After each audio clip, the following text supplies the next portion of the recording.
Thank you, darling. It's interesting how the truth can sometimes seem, might malleable, depending upon your point of view. Like how those dime novels make you out to be something you're not? Jack, don't be starting trouble. No, he's right. They do tend to exaggerate. Did they exaggerate your part in taking down the Daltons? Well, I was there in the flesh, boy, so I saw what happened firsthand.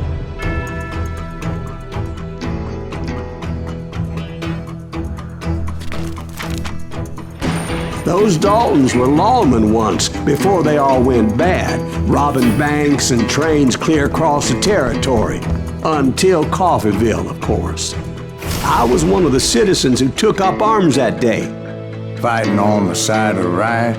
I did my best, sir. We all did.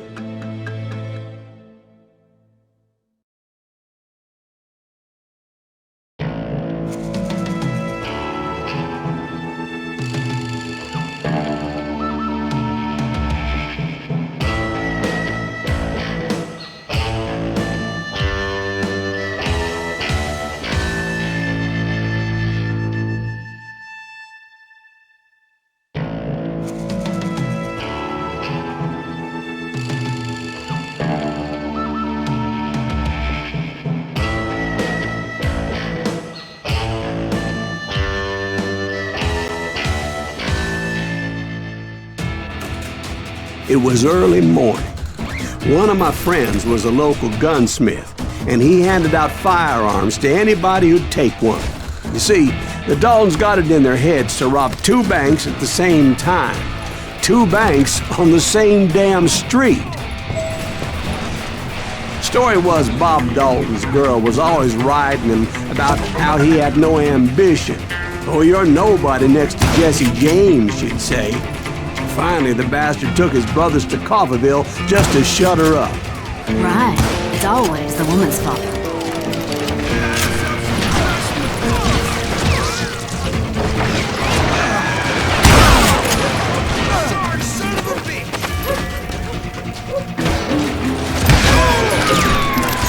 Well, the locals recognized the Daltons right off. Before they could get away, half the town took up arms to defend their property.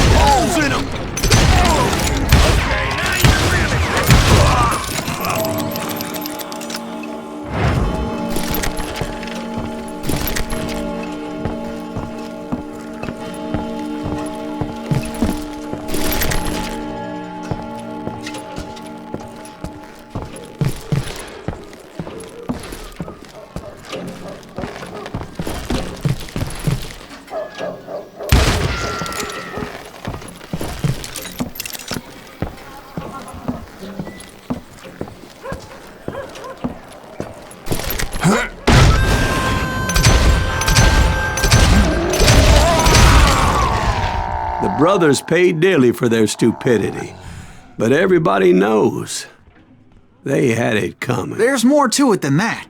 I read all about that day, so I know for a fact that it went down very differently. First of all, it was high noon. A posse of U.S. deputy marshals were on the rooftop across the street. Get ready, boys. They're gonna make a move. The lawmen had been tracking the Daltons for months. Now they finally had them dead to rights. But those boys had a reputation as stone-cold killers, so the marshals took every precaution, knowing they wouldn't go easy. Among them was a bounty hunter feared by many a lawbreaker. The marshals tried to get the Daltons to surrender.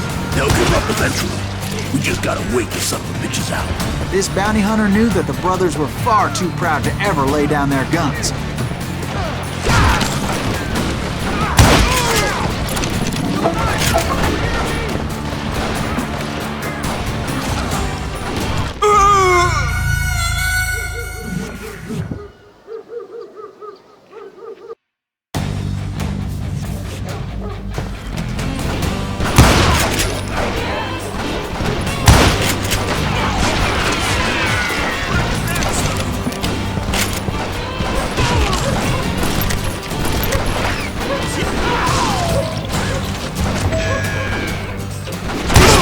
No intention of letting the Daltons slip away.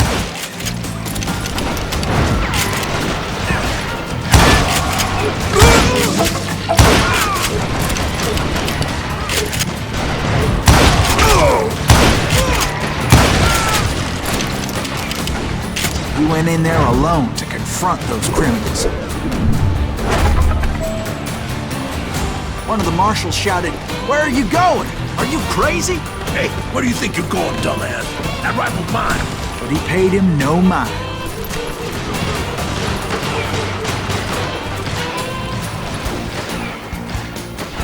He saw a way to get around to the back of the bank.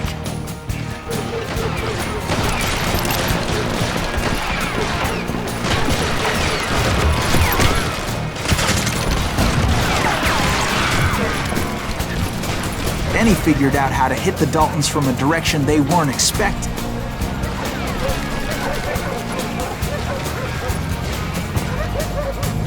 From above. Fortunately, a water tower was right there.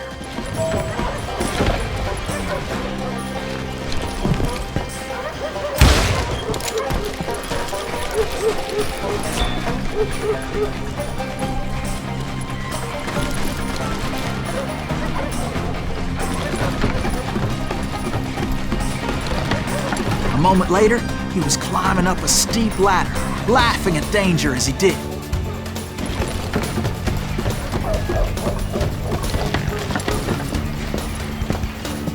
It was brave men like him who risked their lives to tame this wild country.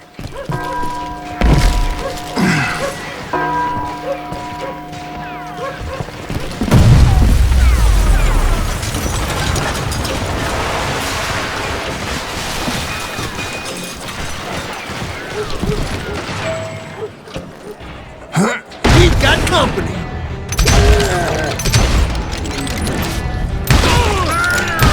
Heroic men like him, who did what other men couldn't or wouldn't to make this country free. Like Jim Bowie and Davy Crockett, who died defending the Alamo.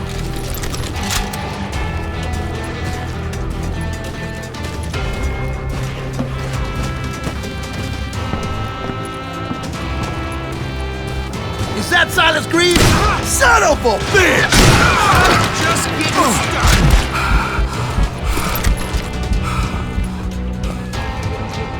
That's right. Run!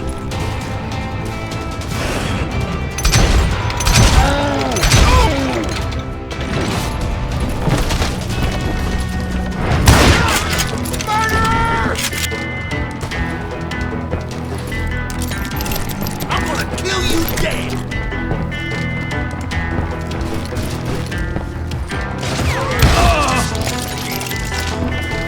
You can run, but you can't hide forever.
Over there!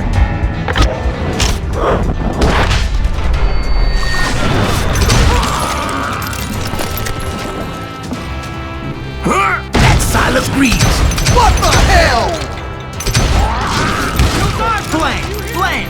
He came away victorious, taking down those thieving Daltons.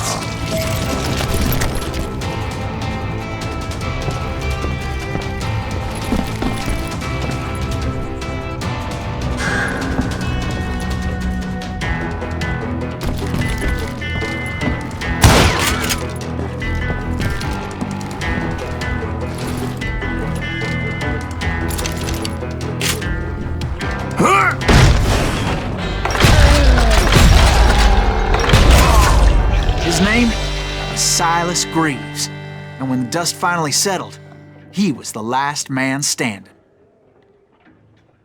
Sorry, kid, but that just wasn't the way it happened.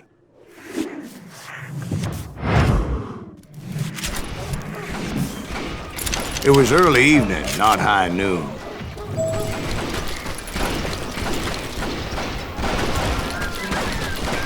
I was late to the party and Coffeyville was already up in arms. The Daltons blew up a safe and were all set to hightail it out of there. Those pathetic deputies surrounding the bank were dropping like flies.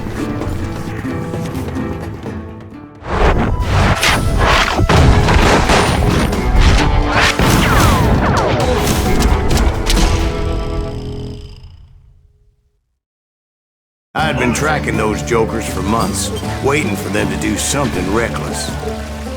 In for the kill! And finally, they did. Those stupid bastards decided to rob 2 banks at the same time in the same town where everybody knew them, but they still had friends in Coffeyville.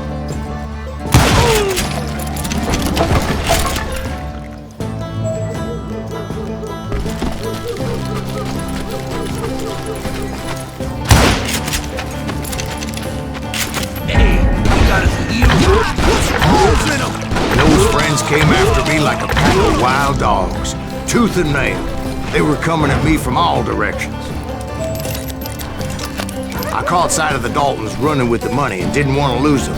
Problem was, they knew the town better than I did. And to top it off, I found myself in the middle of another shootout entirely. Did the Daltons hold up in somebody's house? No, it was the Smiths, I believe. They were cousins of the Daltons. And they were shooting at the Browns, who were shooting at the Daltons. Which wasn't any surprise, since those 2 families have been feuding forever. And since the Joneses are related to the Browns, they shot at the Smiths, pissing off the Heimhoffers, whose daughter recently married a Smith. Well, bullets were flying every which way as all the old feuds in Kansas caught fire all at once. There was a hell of a lot of pissed off people in Coffeyville that day. But that's just the way life is sometimes. Shit happens. Come out from behind there!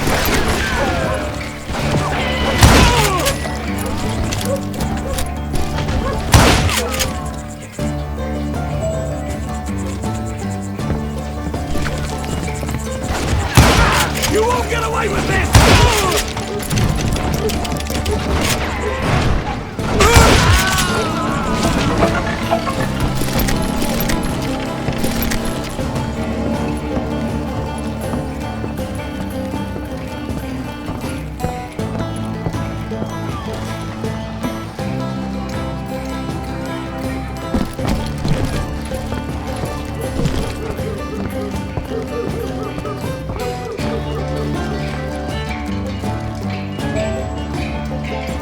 The Dalton boys knew I would never give up.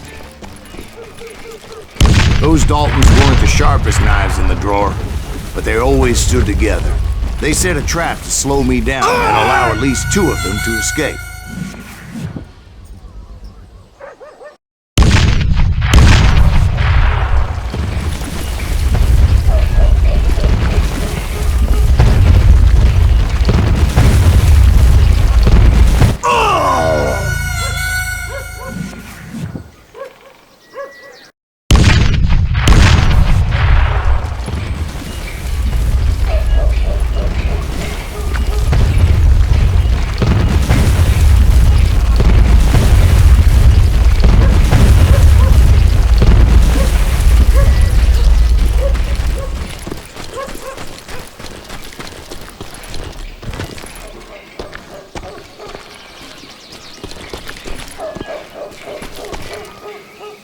It was Emmett, the youngest, and he decided to stand his ground and face me down. I ain't afraid of you, Silas Greaves. This is where it ends for you. He was determined to protect his brothers. I understood how he felt. Taking me on all by his lonesome wasn't exactly a recipe for a long life. Is that all you got?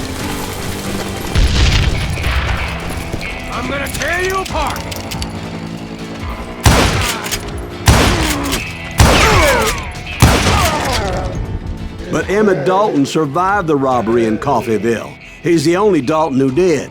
They say he was shot 23 times. Well, Dwight, who do you think put all those damn holes in him? But I have to admit, that boy had grit.